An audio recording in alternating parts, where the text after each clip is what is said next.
host of College Genesis, joining you to another exciting edition of the Voice of the College Nation radio show. I'm gonna get my freaking technical stuff under control tonight. I'm sick of this StreamYard. It's so sensitive, it keeps going out on me. Anyway, tonight we got a good show. As you know, when you come into the chat room, like, share, subscribe. And with topics like old men and old ideas or new men with new ideas, I'm not talking about age, to be honest with you. Like, I'm just talking about old time people who are saying the old time thing and not evolving into a new age. Confucius had a philosophy that once said, and people say, hey, Bruce, Colin, man, you always quoting Taoism and Confucius. Yeah, well, show me some Ubuntu philosopher I could quote once in a while. Besides everything being like a bunch of dusty shit. Confucius once said that the philosophy of one century should just be common sense in the next. The fact that we got people still quoting Marcus Garvey, Malcolm X in this century, there's something friggin' wrong. There's something wrong when our ideology has not evolved. And then people attack me, Colin, man. The Honorable Marcus Garvey said such and such, blah, blah, blah.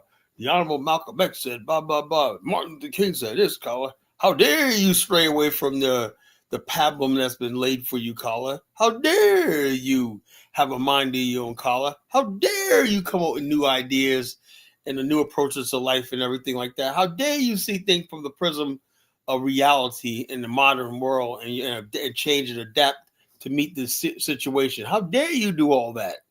And that's why what gets me is you got these old men, not just so much age, but just men, young men carrying old men's ideas. Old men, old ideas. That's the topic of tonight's discussion. Should we move forward, right, and start listening to only new people? Not say all new people are great or a thing like that, but the bottom line is this. We've seen now that everything that we've been talking about for the last, 50 years has not moved the needle one bit. Black people are in the same position they were since the 1960s. We have not made any real political power progress to benefit ourselves. Yeah, we got Negroes in office and we got black people on television. They got black people here in the movies, everything like that. But the basic thing about black people having power and autonomy and so sort of what's the word I'm looking for? Some sort of sovereignty or some sort of dominion over their body and their minds and everything like that. That has not changed, and that has not changed. We're still basically a disenfranchised people, even though, it's not on paper we're not, but the bottom line is this, we don't really control our destiny. We just go along with the get along. To get along in America, you got to go along with one of the programs. You got to be a Democrat or a Republican. You got to go along with the mainstream of things. You can't have your own mind and everything like that. Oh, yeah, the word I'm looking for is agency. Do we have your own agency? That means agency means you define your existence. You define yourself, and you tell the world who you are, and you have limits and things that you don't just follow the script. You have agency. You control what you're about, who you're about, all that stuff like that is controlled by you and defined by you. That's called having agency. Yeah. So Zongo's calling me an FBA supremacist. What the hell?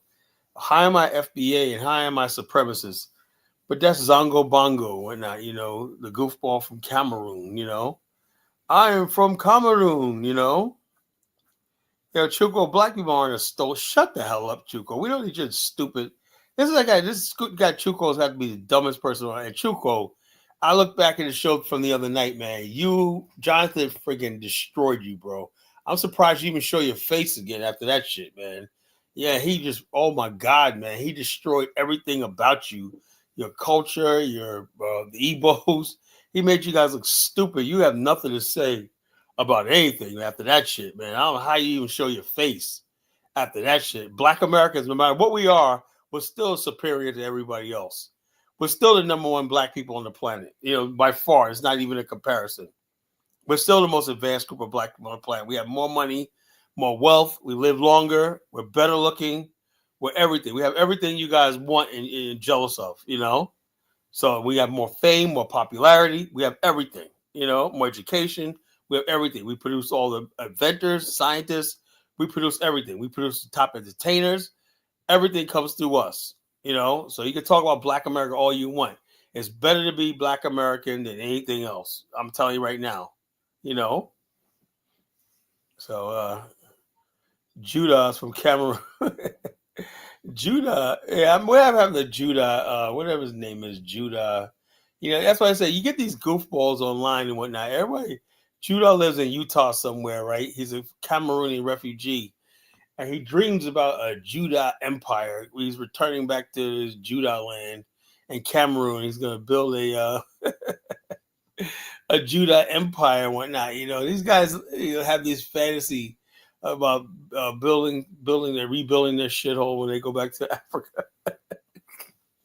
Oh my God, man. The fun never stops, man. But yeah, I give it to them. It's a new idea, Going back to build your shithole is something new, So we got to respect that.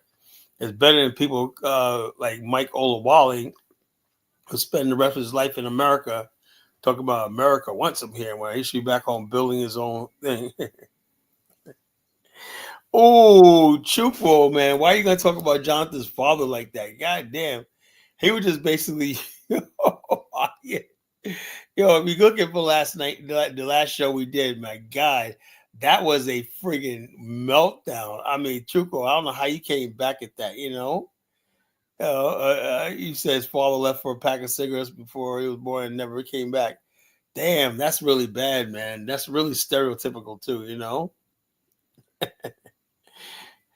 And Zuko, Zongo, what are you talking about, Zongo? You're a freaking goofball, Zongo. Call me an FBA supremacist, man. What kind of mess is that, The real Donald Trump says, I don't know if that's the real Donald Trump, because Donald Trump wouldn't talk like that. Niggas won't rebuild anything. You're busy tearing everything down. I hate big plans. I have big plans for the black community. Well, I hope you do, Mr. President.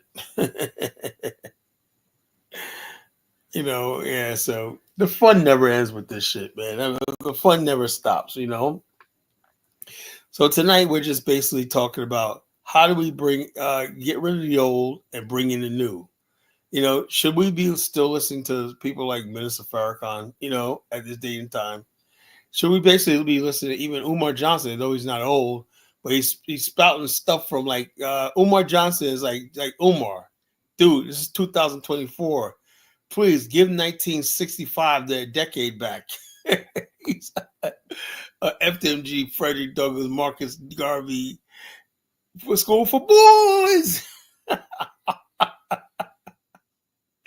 Dude, man, shut the hell up, man. I'm like, yo, goddamn, man. You still trying to build an academy for boys. 2024, the age of the internet, AI, artificial intelligence, all stuff like this, and you worried about some dusty, crummy, mold-filled school. And that mold is dangerous, man. People like that. My brother, his house was down for 2 months because of mold. He had mold under his house.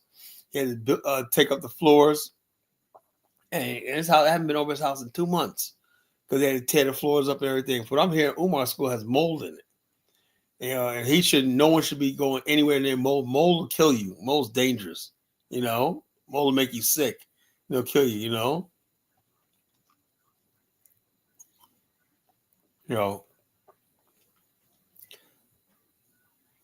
So yeah, that's what we're talking about tonight, Old people with old ideas, man.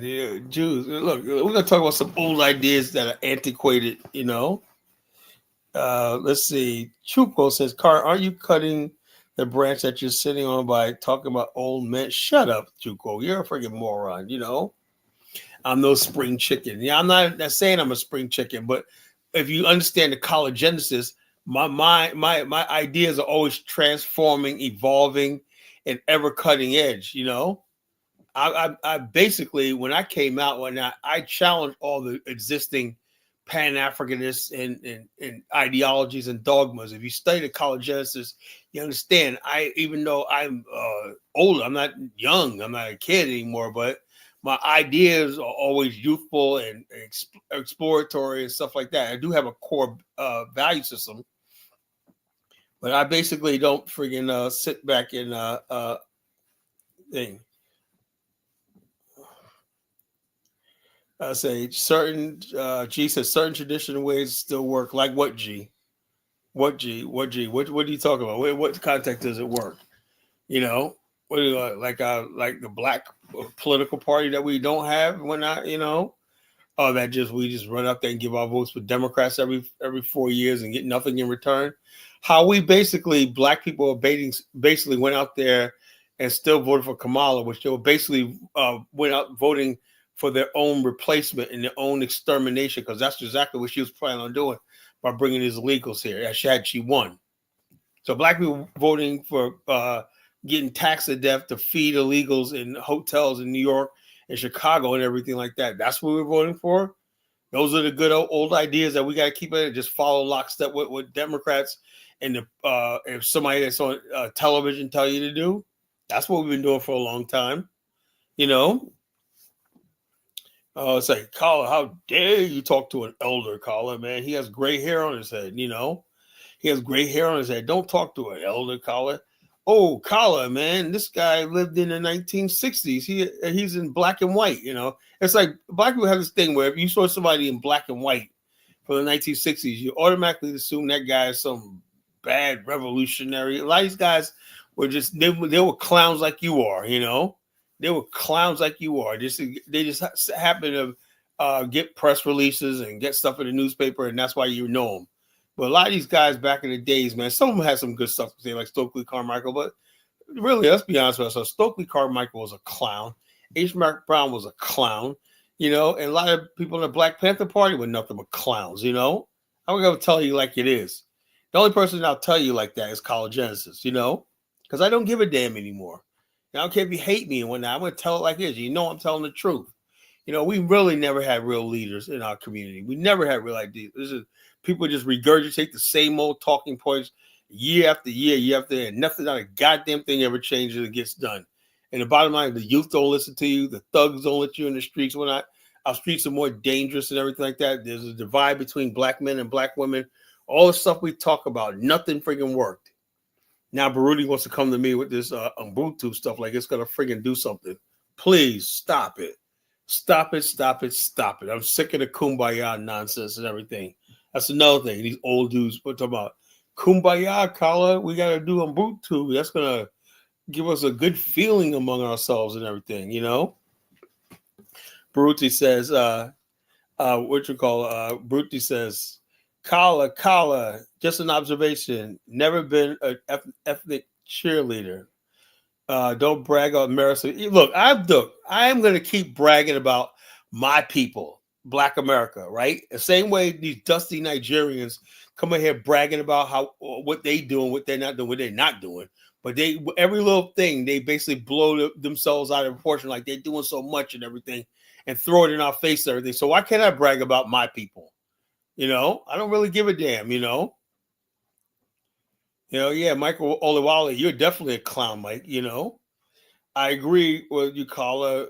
MLK civil rights strategy of political law is like, no shit, it failed, no shit, it failed. Because Martin Luther King was the type of person that believed in the white man's system, Booker T. Washington was about building our own system, building our own institutions and everything. Martin Luther King wanted no part of black institutions. If it wasn't white, it was not right to Martin Luther King, But we still respect Martin Luther King. But, bottom line, hey, look, in College Genesis and College Nation, we slaughter sacred cows around here. You bring your sacred cow up here, and I will slaughter it for you and chop it up into ribeye steaks and hamburgers for you. That's what we do in the College Nation. We slaughter sacred cows. If you got some sacred cow and you want to keep that sacred cow, don't bring them to the slaughterhouse. This is a College Nation. This is a sacred cow slaughterhouse. So people, please don't tell me about all this stuff like this because I really don't give a damn anymore, I said they put just make yeah right. What moves are they fucking making? You ever seen Nigeria lately? That place looks like a friggin'. I wouldn't let my worst enemy go to Nigeria. The place looks fucking like hell on earth. Let me tell you something. I don't mean to bash Nigeria and whatnot. I don't mean to bash Nigeria because those are my brothers and that's my mother continent and everything like that. But when I watch old movies, kung fu movies from like the 70s, right? And Hong Kong back in the 70s, the skyline was depending on what you mean by beautiful. You know, I have I have higher standards. I live in the United States, bro. I know what a beautiful city looks like. You know, I live in one of the most beautiful cities in the world here in Virginia Beach. You know, anyway, I used to watch the skyline of like places like Tokyo and Hong Kong, Singapore, and they show Taiwan, and it was always lit up in neon stuff like that. This was the 70s, you know. This was like the 70s, and you see Coca-Cola signs, Nikon signs, Canon signs, and all those old movies I used to watch, right? And I used to sit there, basically, watch these movies, and when I used to be fascinated how back in the 70s, Asia was so friggin' advanced, further more advanced than the West. And the bottom line is, I said to myself, and also with the signs you saw there of the people who bought that there were Asian companies like Toshiba, you see Canon, Toshiba, Panasonic, and all stuff like that. And I said, why can't I look at an African country and see a skyline like that? You know, where I see Nikon, Panasonic lit up on like a Broadway, like a downtown area with a neon, the big signs, everything like that, and neon. Why don't I see African countries? What do you see when you see African countries? Friggin' at nighttime it's completely black because electricity's out. You know, so when African countries get to that level, right, and they could boast a skyline at night and everything like that, a nightlife, a skyline that's lit up and everything like that, then talk to me about somebody making moves, right? But I'm not gonna lower my standards just to appease just the African. I am not that sort. That's another thing I'm sick and tired of with the Pan Africans. We feel like they ask us always to lower our standard of living, lower our expectations, lower everything to accommodate fucking Africa. You know, it don't work like that. You know, I don't have to build a skyline. I live in the United States. You know, my skyline is New York City. You know, my skyline is Manhattan. I live here. This is where I was born. This is my people were born. You know, so say what you want to say. Well, you live in a white. Yeah, that's fine. That's fine. That's maybe true. I live in a white country like that. But the bottom line is, same time, don't brag to me about Nigeria, you know, or Africa and whatnot until you get to the level where you have something that could basically like this. Nairobi does not have a skyline like that. It's okay. It has a couple of buildings, a couple of buildings, everything like that, but it's getting there. You know, the only country I see that with a nice skyline is Luanda, Angola. Angola night skyline looks beautiful at night. You go on Google Earth, it looks beautiful at night. And Johannesburg. Johannesburg is a world-class city. You know, it's the only city I've seen. Luanda, Johannesburg. I heard Kigali at night is not that good. It's like they got that one sports arena that's lit up at night and whatnot. But no, I haven't been there, you know, but I go on Google Earth a lot, you know. But that's about it, you know. You know, so bottom line is I look at that. I look at stuff like your skyline, your trade and your exports, your import exports, your shipping companies, you know, and stuff like that. When I see Asian companies, you see Asian companies, Asians control their region, whatnot, billions of dollars. There's like China and Japan does like $400 billion a year worth of trade and business with each other. Japan and Korea does like $300 billion a year. China and Taiwan still under hostility does $200 billion a year, you know, worth of business with each other. How much business does Ghana and Nigeria do? Almost nothing. So please don't preach to me about the fucking Africa when not Africa, you know. You know, please, you know. Chirac skyline is decent. I don't know what fucking, but the bottom line is this. So the bottom line is this. Till my ideas is the bottom line. I am not accepting mediocrity as far as like anything. So whether it's Black America, whether it's Africa, the old way is to accept mediocrity, to accept crumbs from the white man's table, and I'm not going for crumbs. So bottom line is this: Zongo could go jump in a lake. Zongo Bongo, you could go jump in a lake. And like I said, I don't mind Zongo coming at me because Zongo. One thing I give about Zongo, he challenges my ideas. He challenges my ideas. Hey, look, I created an organization, the BAO. It's up for fair criticism. I like that. But one thing I am not going to do, and I'm listening to my shows from the last couple of nights, I am not going to friggin' entertain anybody asking me questions about my personal life, whether it's mentioning my sister, mentioning my wife, or anything personal dealing with me, where I work, whatever like that. If you do, you will be banned from this platform. That's just one warning. Now you're free to criticize my politics because that's what I'm giving you, my politics. You're free to criticize my politics. You can even tell Colin, shut up, Colin, go to hell. I don't care about that. I'm a big boy. But what I think I'm not going to have is people pivoting to my personal life because I don't ask you about your personal. I haven't asked Elvis about his wife. And I don't know who she is. He hasn't mentioned her. Whatnot. I keep her out of our discussions. But he's always I've seen that even with Dollar Bill. I'm seeing people talking about him and talking about his job and stuff like that. And I'm not going to go for that no more. Talking about somebody's personal life and their whatever they do financially or not is off bounds in the show from now on. So the bottom line is we're not going to have that in this platform no more. You're free to talk about politics and people and disagree with people's ideas and stuff like that, and we have a good debate.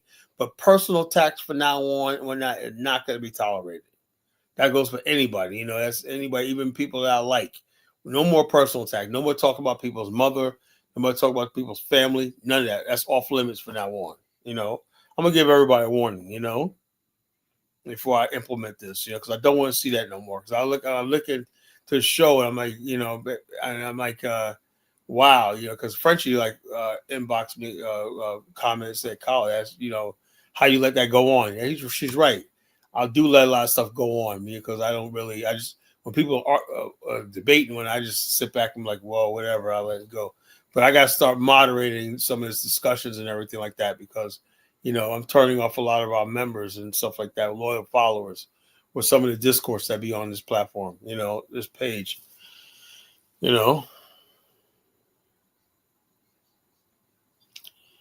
Zongo's like, I don't know. I know people want me to just fuck with you, Zongo. You're so freaking uptight. But I tell you what, Zongo, I think you better get your paperwork in order, nigga. Making sure your green card and everything's up to date and whatnot. You better go ahead and get that big girl that you've been dating, man. Wife her up, Zongo. Why not, No,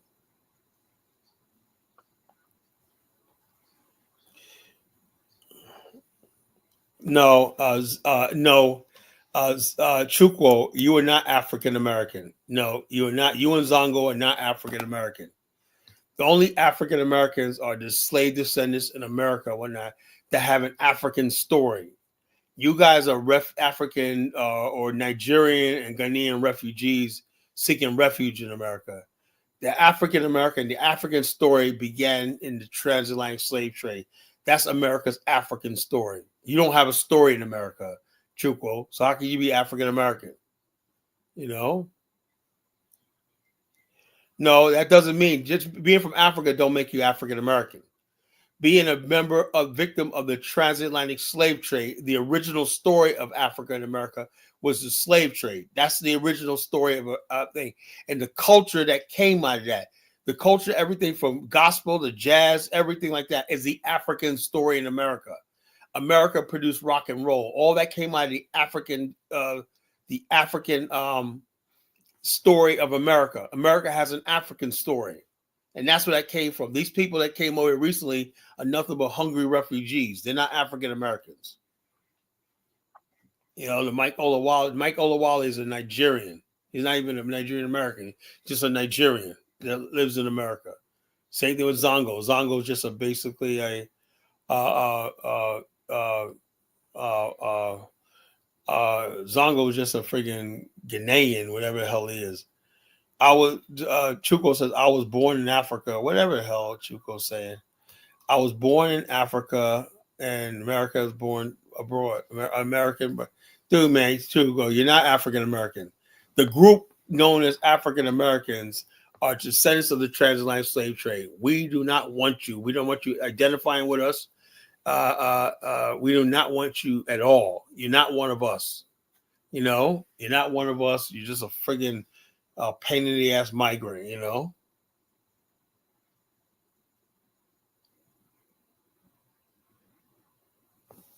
Yo, look. First of all, Bruni, I know Mark Blanton. You know, Mark Blanton's not a Pan African. I'm good friends with him. I met him in person. You know, Zuko said, "Not I'm an American African." Oh, you're not an American at all, Chuko. You're not American. You know. You're not American at all. There's nothing American about you, Chukwu. You're a Biafran, Igbo, whatever the hell you are, Nigerian. You're not American, you know.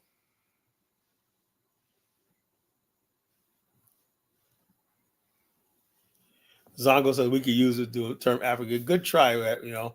And it's no big flex because when I say African American, I'm talking about a whole different race of people, Zongo. I'm not talking about I want to be African like you are. You're a continental African with two different races. We're completely two different races, you know. We have nothing genetically in common, you know. So whatever. No, no. Any African that is not American is not African American. You know. That's not African American. Don't you guys are trying to steal our freaking title and everything like that because you have nothing of your own. You're too ashamed to admit that you're Nigerian. You know, just say you're a freaking dusty, dirty Nigerian. You know.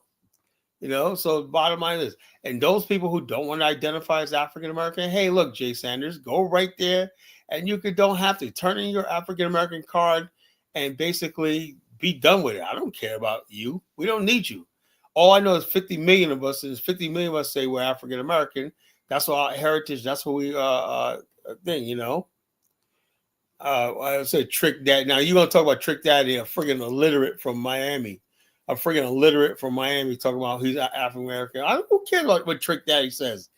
And did you understand the last election? Nobody cares what celebrities think. They're all a bunch of friggin' idiots. You know? Black people have been calling themselves African Americans from the 1700s. You know? The Philadelphia Courier did an article called I Am an African American in 1787. That term has been used. And the term has been used to describe the African Methodist Episcopal Church. We've always been the African Masonic Order, the African Missionary Baptist Church, the African Repository. All these things, the institutions would be because we knew who we were where our ancestral homeland came from. You know, Trick Daddy is nothing but a piece of ghetto garbage from friggin' Miami and whatnot. You know, who the hell cares what Trick Daddy says? I'm not African American. I'm not African. What the fuck do you look like? Trick Daddy looks like he came from fucking Cameroon and shit. Like he just got off the boat from Cameroon. And Trick Daddy comes from that part of Miami where the black people don't have any admixture, and Trick Daddy is like 1,000% African descent. He probably doesn't have any European ancestry in him. He's like 100% African. So what the fuck is he talking about? He's not African. What not? You know, so it's ridiculous. Trick Daddy's a fucking piece of garbage, man. You know, all these rappers that you guys, what you call it, talk about are fucking pieces of garbage, right? I say it's time to get rid of all of them.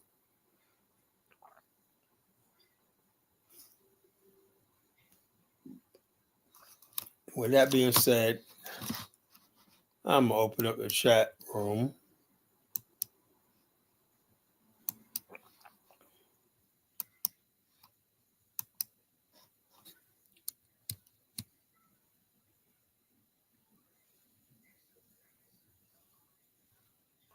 Who invented rap? Who gives a shit about who invented rap? I really don't give a shit about rap music, to tell you the truth. You know, rap music, whatever you call it, who cares? You know. Mike says, I'm a real African American. Yeah, you would like to be African American. Oh yeah, you would love to have our title and our name and everything like that, but you're never gonna have it, Mike. You're a fucking dirty, dusty Nigerian, bushmeat eater. Yeah, African Americans don't eat hi. bush. What's up, Dave? Yeah, what's up, Kyla? How you doing, man? Doing Um, the good. topic, the topic, the old man and the new man, right? We Yes. need we need the new man. We need a new day, man. We need a new day for black people, man. Yeah, that's This just not old, here. It's in Africa too. Why are they like a freaking 100-year-old oh, dude in Liberia? definitely in Africa, yo. You still got 80, 90 year olds still running the countries, Yep. still 80-year-old presidents, You got 90 what you got year that old dude old Bia of ideas. 8 Bia of Cameroon is a fucking 90 something years old. He's Come barely on, alive, man. and he's head of Come state. on. And these guys Come are so on, stupid. The African mind, like Chukwu, they're so enslaved. They don't even know how to friggin'. You got this guy Tinubu, and now he comes out at 80 years old. His time to rule. He came out of nowhere. This guy's a criminal in America, so he's not a head of state in Nigeria.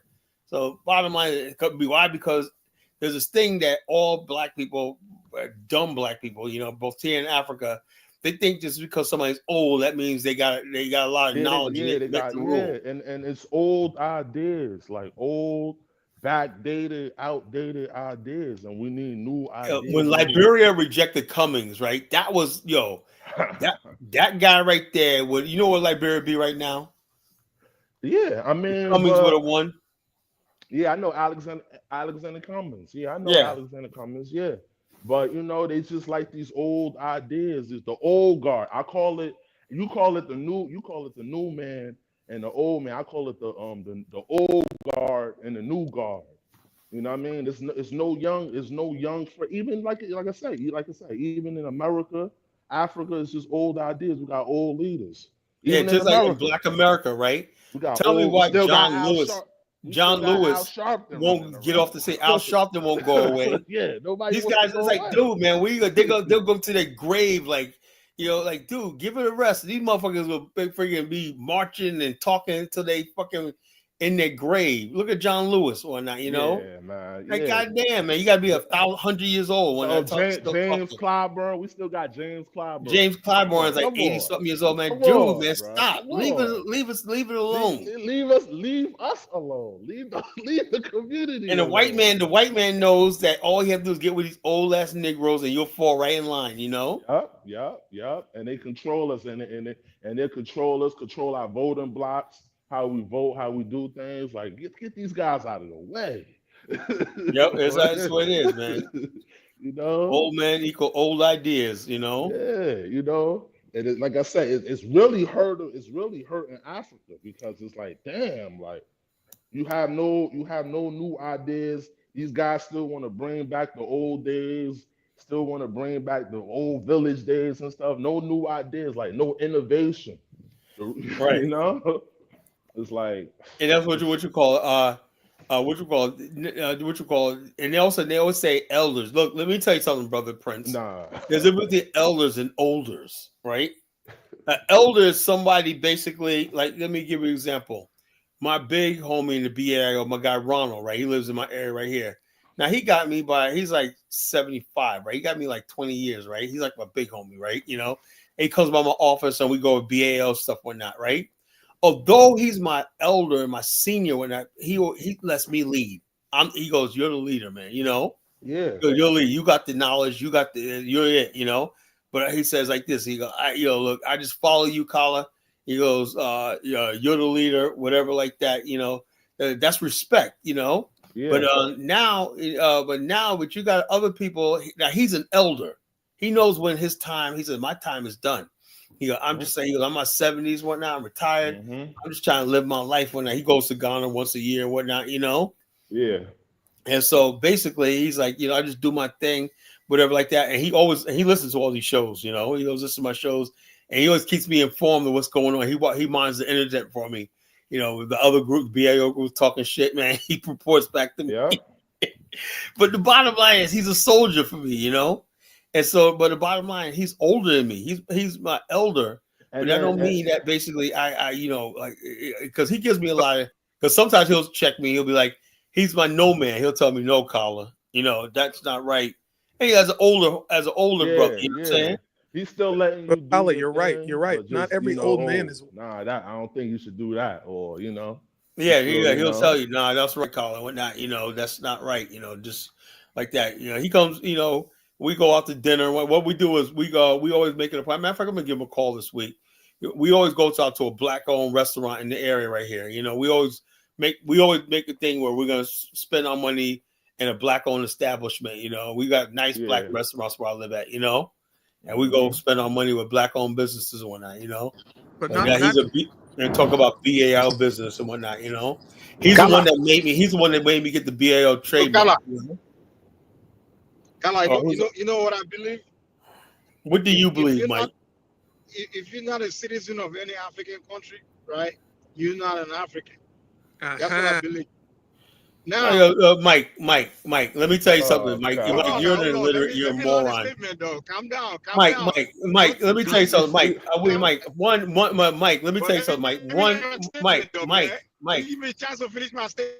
Hold on, Mike. What I'm saying is Go stupid. ahead, Is a go ahead. stupid statement. But go Yeah, ahead. it's a very You don't know stupid how to statement, moderate, man, but but go it's ahead, man. okay. Go ahead. No, I'm saying like this. Okay, can Look, I finish my for statement? one, hold up. Let me finish. For one, I don't give a shit about Africa. I really don't. Oh, you didn't let me finish, but you want to finish. Go ahead. I Go don't ahead. Tyler, Finish, you look. I care don't finish, you give. care finish. about I don't give Africa, two shits Tyler. about. Come Only on, How you country in Tyler. Africa I African care about is American and you don't care Liberia. about Africa? Okay, I that's care fine. about. I know All you I don't care give a about two is shit, but Liberia allow me to finish because my my statement. God ancestors damn. built that country. That's the only. Okay, fine, To good. be honest with you, that's the only reason why I care about Liberia because my ancestors from America Okay, that's fine. went there That's and built. fine. That's But it. but I let don't me give a let me shit get about to the where rest I'm of you going niggas. though. I'm going to the okay. We think I give a shit about you. I don't. But let me finish my statement. Well, I know So the that. fact of the So matter is, whatever. hold on. If you're a citizen of African and you're also a citizen of American, right? No, You're you're an not African African American. American. You No, Uh-huh. Man, you're not get the African fuck up American, out of Mike. if No, here, you're you're Mike, not not. man. This Mike is African is American, spewing. bullshit, hold on, man. Mike hold is on, spitting hold on. facts right This is now. bullshit, man. Kala, Spitting facts right Bullshit. Yo, now. Jay, you're not tell gonna this take that guy much he's more a Mike, information than fucking you you fool. talking because bullshit, Mike. hold on, Kala, you You're not don't call yourself African African American, Mike. American You because you're not cannot. African. If somebody asks you what you You're are, not when that African, just say, just say you're Nigerian. When that you your eat identity bushmeat. is African Americans. Oh, ADOSFBA. Mike. African Americans don't Your shit in the identity, streets. Hold up, we don't shit in the your streets and we identity don't is eat bushmeat. FBA ADOS. You're not I don't African, know Kala. about Stop calling yourself African. hold on, less than 1% of black people Why are you identify calling as yourself African FBA American when AUS. you're not African, Kala? You're So the not bottom line African. is, hold on, you So gotta how are talk you to African people like American when you're not myself. African? You gotta talk to people like See, myself that when is more I intelligent know than the you, scholars. Kala. You don't see no Kala, you're not educated black people African, so talk about their you're not FBA African ADOS. American. So the bottom line is, I know it's your attempt But to you're be not like, African look, American though. I want to be the African American because the name is Okay, popular on Kala, that. explain. Okay, So Kala, when explain to me how you are African oh, American. well, so in other words, basically, what you're saying is, You can't you have a debate me, connection to man. Booker T. You can't Washington, debate me, right? Kala. Hold on, Mike. You saying Now that you you wanna have a smooth the connection? You're argument. not Hold on, African. Mike. Answer this one question, right? Don't Do you move have the a connection to goalpost, Booker T. Kala. Don't move Washington? the goalpost. Oh, do you have a connection to Kala, Booker don't T. move the Washington? goalpost. Let's stick to the point I'm making. You can't debate that. Frederick You can't Douglass, at argue least the Do point Frederick I'm you have a making. Douglass. do you have a connection to Frederick Frederick Douglass. Douglass? Kala, answer it. What makes you African American, Kala? What makes you Because define the what makes bottom you line, African my American? ancestors came from the mother continent, all over the mother continent, and the ancestors was It slaves in doesn't mean America. shit. That's just African American. It That's don't the mean American nothing. story of Just like Africa. a white American is not going to call himself It European doesn't, American because white Americans he's not call a themselves, citizen of look, Yo, Europe. hey, dummy, He's white not. Americans, hold up, white Americans call Mike, themselves Scott Mike, you Irish, so Kala, dumb, French bro. okay, Canadians. You fine, don't even fine, know So this, dumb, right? bro. Italian okay, Americans, Kala, can I Irish respond to that? Americans. They call them Irish Yo, Americans, but French Can Kyler, I respond to Canadians, that? Kyler, Can I Scott respond it's to Irish, that? not everything like that, Ky- English, but, Okay, whatever. can I Kyler. respond to that, Kala? Can I respond to that? So, when you do your DNA, a lot of you Black Americans have also European ancestry. A lot of you guys are So mixed. what? Even you, hold on. So, you don't only So have African Mike, you're blood not in you. making no So sense with that. can you Mike, you're also not making claim no sense with that that. because your ancestor came from Europe, you're Mike, European you're not. American? Can you claim that No, as Mike, well? because most of my Mike, DNA That's a comes good from point, Africa. though. That's But why. That's a they're good most, point. it's irrelevant. Mike, you're Most don't not mean making shit. no sense. You're not making no No, sense with well, that because you don't, statement, because your Mike. IQ is too low, man. Maybe you drop out of You're middle not school, I making guess. no But sense the because point I'm you got making, Kala, You is got Nigerians too in Nigeria who got citizen European of Africa, so you're ancestors. not African American. No, no, no, no, no, no, You no, are a no, no, no. Black You're not. American. You are a FBA DOS. That's what you are. I'm the citizen of Africa, and I'm a citizen of America. So I'm an Mike, African you're That's No, American. afraid. you're Hey, not. And Bro. No, you're not, Dollar bro. bills true. No, about you're not, dollar bills bro. about to cook this. No, you're not, bro. Nah, Here you comes know what it dollar is? bill. We do not want you, Mike.